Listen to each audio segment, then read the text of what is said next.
My little gold digger husband divorced me and took all my stuff. Years later, I won the lottery, but he came back and demanded I share the money with him. The divorce in 2015 cleaned me out completely. He got the house we'd only owned for 3 years, both cars, including the Honda I'd bought before we even met, and $47,000 from our savings account. His lawyer argued he deserved it because he'd sacrificed his career to be a house husband, even though he'd never had a career to begin with. I moved into a 680 pounds a month studio apartment that smelled like cigarettes and mildew. The guy next door dealt substances, and the ceiling leaked every time it rained. I worked double shifts at the manufacturing plant, 6 zero-hour weeks, just to afford ramen and keep the lights on. My parents helped when they could, but they were retired and living on a fixed income. I remember my mom bringing me groceries one Saturday and crying when she saw where I was living. She tried to hide it, but I saw her wipe her eyes in the hallway. That broke me more than anything my ex had done. 5 years crawled by. In 2018, I met Daniel at a community college where I was taking night classes to finally get my degree. He was a nurse working the same crazy hours I was. We bonded over terrible vending machine coffee and the fact that we both knew what it felt like to work until your body gave out. He knew about my ex, about the divorce, about all of it, and he stayed anyway. We got married in 2020 inches, his parents' backyard with 20 people and a cake from Costco. It was perfect. No expensive venue, no drama, just people who actually cared about us. By 2023, we had a daughter named Rosie and a small house with a mortgage we could actually afford. Life wasn't glamorous, but it was real. Daniel would pack my lunch every morning with little notes tucked inside, and Rosie would give me sticky kisses before I left for work. Then last month, November 14th to be exact, I won $2.3 million on a $20 scratch-off ticket. Daniel and I sat at the kitchen table just staring at it for 20 minutes, too scared to believe it was real. We were planning to pay off our mortgage and maybe take Rosie to Disneyland when my ex's number popped up on my phone 3 days later.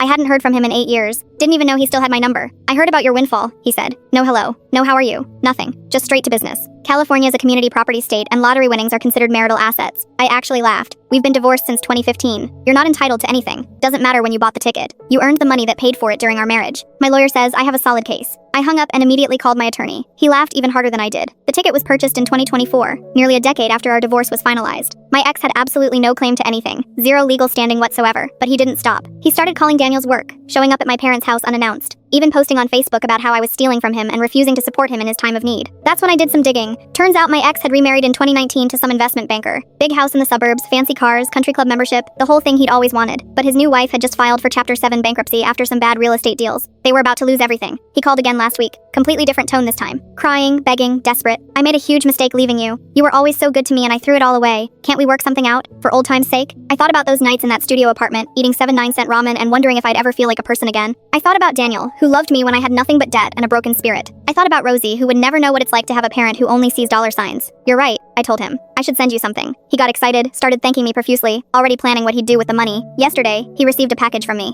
Inside was a single scratch-off lottery ticket, the $1 kind they sell at gas stations, and a note that said, "Good luck rebuilding your life. I did it without you." Daniel asked if I felt bad about it. I told him the only thing I felt was grateful that the worst thing that ever happened to me led me to the best thing that ever happened to me. My ex hasn't called back.